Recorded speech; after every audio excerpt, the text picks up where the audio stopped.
자, 이번 시간 이어서 1번부터 5번까지 문제풀이 진행하도록 하겠습니다. 먼저 1번 문제 볼게요. 자, 상기 정보와 아래 추가 정보를 참고하여 최우석 씨가 오늘 사망할 경우 유동성 제공을 하기 위한 생명보험 필요 보장액으로 적절한 것을 골라보자 라고 했습니다. 자, 이 문제에서 우리 아까 찾아낸 유동자산과 관련된 부분들이 등장합니다. 자, 먼저 예상 사후 정리 비용을 보시면 필요자금의 속성입니다. 그래서 필 이렇게 쓰시고 모두 다 합산하시면 돼요. 장례비 2,000, 채우 의료비 1,500, 사후 조정자금 3천만 원, 상속 처리 비용 3억 원. 그래서 모두 다 합산하게 되면 이게 바로 필요자금이 됩니다. 그래서 필요자금은 3억 6,500만 원이 되겠습니다.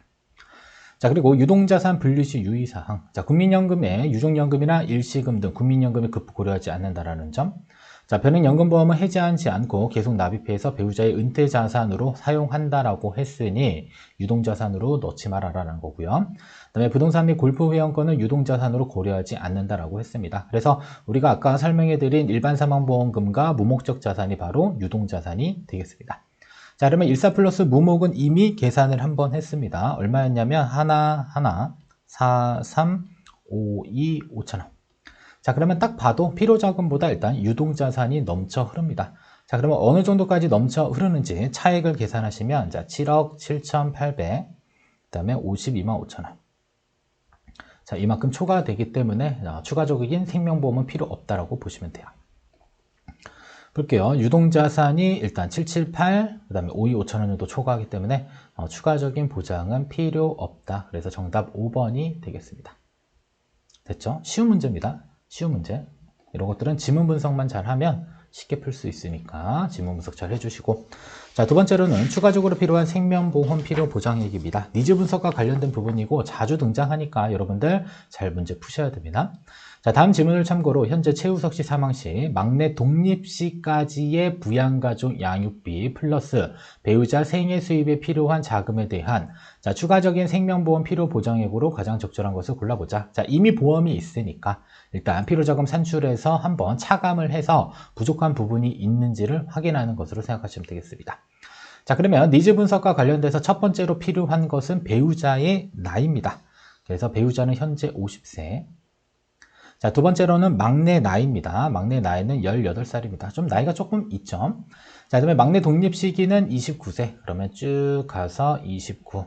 자, 11년 뒤고요. 자, 11년 뒤면 배우자 나이 61세가 되겠습니다. 자, 그리고 나서 기대 수명은 90세니까 쭉 가서 90세. 자, 그러면 일단 61세까지 11년 뒤가 되겠고요. 그 다음에 61세부터 90세까지는 49년, 39년, 29년이 되겠네요. 29년. 자, 이렇게 체크하시고. 자, 그 다음에 투자 수익률이랑 물가 상승률을 적용해서 문제 푼다라고 우리 복합사례 1번에서 알려드렸습니다. 아셨죠? 그래서 가장 기본적인 걸 씁니다. 그래서 자, 금융상품의 세후 투자 수익률 3%, 물가 5% 적용해서 문제를 풀면 되겠습니다. 자, 그러면 연간 필요소득 보시면 자, 독립 전에는 6천만 원이 필요하고요. 자, 독립 후에는 4천만 원이 필요합니다. 됐죠? 자, 최우석 씨 사망 시 현재 물가 기준으로 매년 600만 원의 국민연금 유족연금이 차감된다. 자, 그러면 여기 유족연금 하나 반영해 주시고 여기도 유족연금을 반영을 해줄 필요가 있겠죠. 자, 그러면 유족연금 반영까지 하면 자, 이때 11년 동안은 얼마가 필요하냐면 5,400만 원. 자, 그리고 61세부터는 3,400만 원이 필요합니다. 자, 이렇게 필요해요. 자, 그다음에 국민연금을 포함한 요거 준비자산은 변액연금만 반영해서 현재 가치 7억 2천만 원으로 가정한다.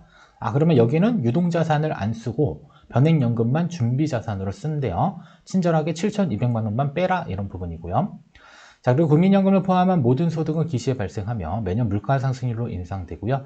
그다음에 송재 씨의 기대 수명은 90세다. 이거는 아까 살펴봤습니다. 자, 그러면 필요자금 산출하시면 되겠죠. CF0에는 5,400만 원이, 그다음에 CO1에도 5,400만 원이. 몇 번이죠? 11번이니까 10번 들어가면 되겠네요. 그다음에 CO2에는 얼마? 3,400만 원이. 몇 번? 29번. 자, I 값은 K를 쓰면 되겠습니다. 5-3 나누기 1.03. 자, 그리고 NPV를 계산을 합니다. 자, 계산하게 되면 필요자금이 얼마가 계산이 되냐면 하나하나 58. 그 다음에 자, 105. 자, 이렇게 계산이 되고, 그 다음에 준비 자산은 원래는 뭐 사망보험금 막 이런 거 빼줘야 되는데 우리 1번 문제 때 유동자산 썼으니까 준비 자산은 변액연금만 반영하라고 합니다. 그럼 7,200만 원. 그래서 문제에서 시키는 대로 해야 돼요. 정답은 항상 없습니다. 그러니까 어떠한 이론이 어떠한 문제에서 적용됐다라고 해서 그 유형이 모두 그렇게 적용되는 것은 아닙니다. 아셨죠? 보통 이러한 니즈 분석과 관련돼서도 유동자산이 준비자산으로 차감되는 게 맞아요. 이론상에는요. 자, 근데 문제에서 준비자산은 변액연금만 반영하래잖아요. 자, 그러면 우리는 변액연금만 반영해서 문제를 풀면 되는 것입니다. 아셨죠? 그래서 문제에 편견을 갖고 계시면 안 된다. 이렇게 보시면 됩니다. 자, 이렇게 해서 봤더니 얼마냐면 1086, 106입니다. 1080, 166. 요거 2번이 정답이 되겠습니다. 아시죠? 이렇게 친절하게 준비자산 주면 정말 문제 풀기 편합니다. 아시죠? 그래서 꼭 어렵게만 나오는 건 아니니까 잘 정리하시면 되겠죠. 그래서 정답 2번 체크하시면 되겠습니다. 자, 다음은 3번 보도록 하겠습니다. 자동차 보험의 사망보험금. 자, 이것도 반드시 출제되는 유형으로 생각하시면 되겠습니다. 자, 다음 정보를 참고로 가해 차량이 가입한 자동차 보험에서 지급되는 최우석 씨의 사망보험금으로 가장 적절한 것을 골라보자 라고 했습니다. 자, 일단은 자동차 사망보험금은 위장상을 생각하시면 되겠습니다. 위자료, 자, 장례비, 그 다음에 상실 수익액. 자, 일단은 성년이다. 자, 65세 미만이다 라고 한다면, 자, 일단은 위자료가 8천만 원에, 그 다음에 장례비 500만 원에서 8,500만 원이 지급됩니다. 뒤에 어차피 이론이 있으니까 그때 다시 한번 살펴보겠고요. 자, 그 다음에 상실 수익액은, 자, 월소득. 그러니까 상실, 내가 자동차 사고로 사망했으니까 그 소득에 대해서도 일정 부분 보상을 해준다라는 겁니다. 그래서 상실 수익의 1,250만 원에 뭘 공제를 해주죠? 생활비 3분의 1을 공제하기 때문에 곱할 때는 3분의 2가 반영이 됩니다. 자, 그리고 현재부터 미래까지의 계속 근속 연수를 반영을 해줄 필요가 있겠고요. 자, 그 다음에 이거 이따 반영하고, 지금 반영을 하겠습니다. 그냥. 자, 어떻게 계산하시면 돼요? 자, 일단은 사망자의 생년월일, 자, 69년도, 그 다음에 1월 20일입니다. 자, 플러스 직업정년, 몇 세죠? 70세가 직업정년입니다. 70세. 자, 그러면 39년 1월 20일 이렇게 계산이 되겠고요. 자, 빼기 합니다. 자, 사고 발생일, 사망일 21년 1월 25일.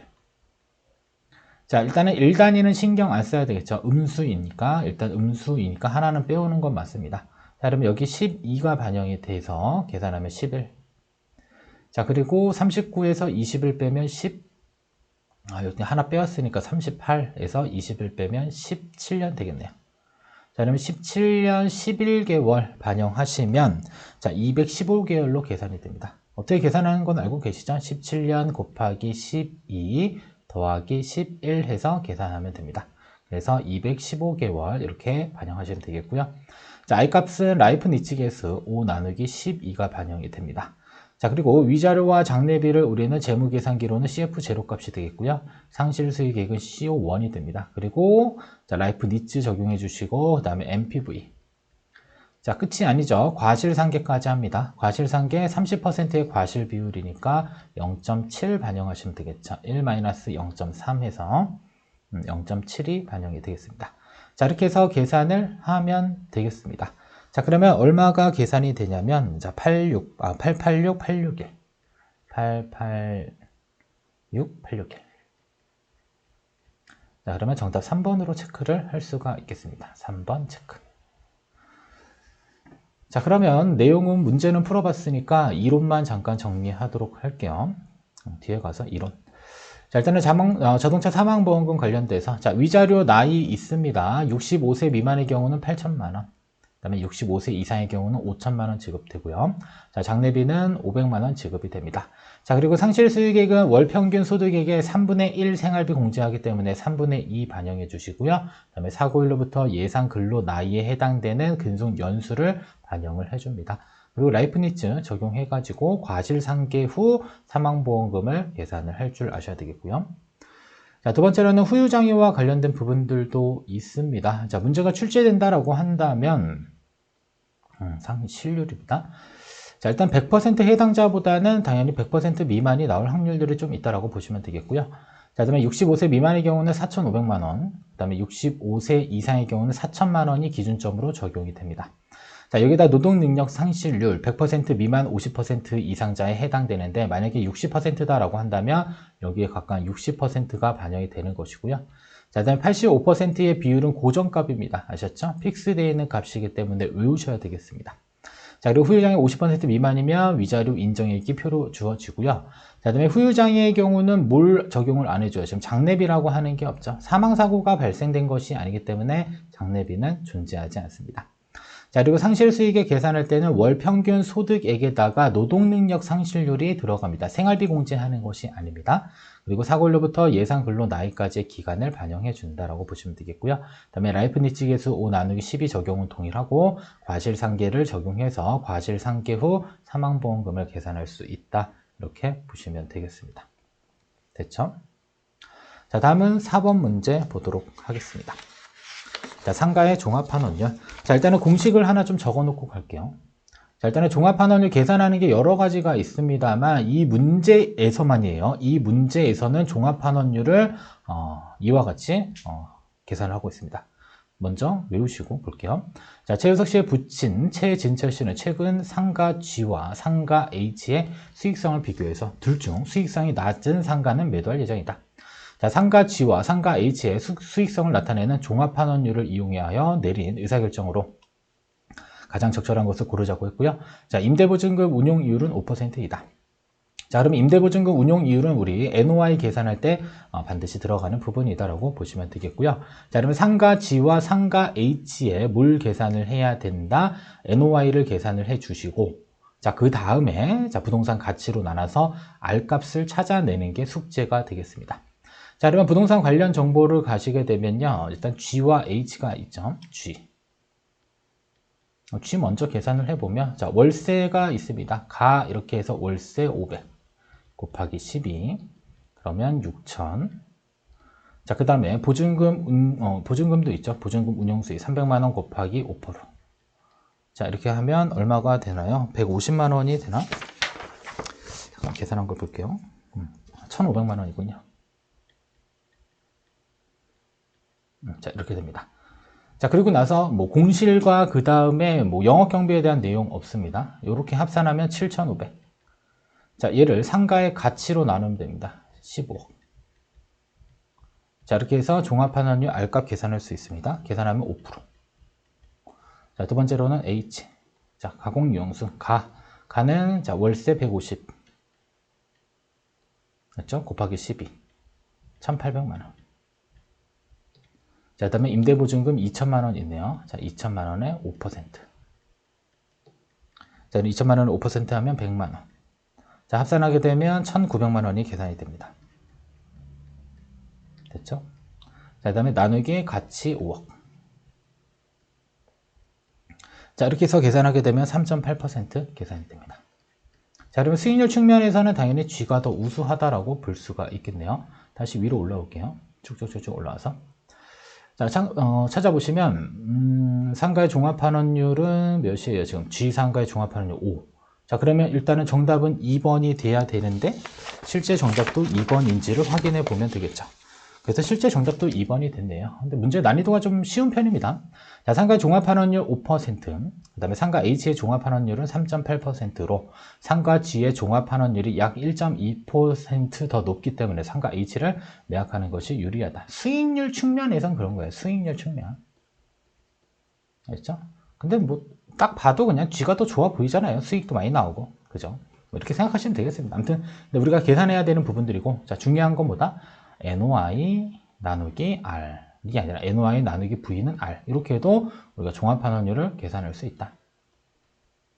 알겠죠? 이렇게 기억도 하시면 되겠습니다.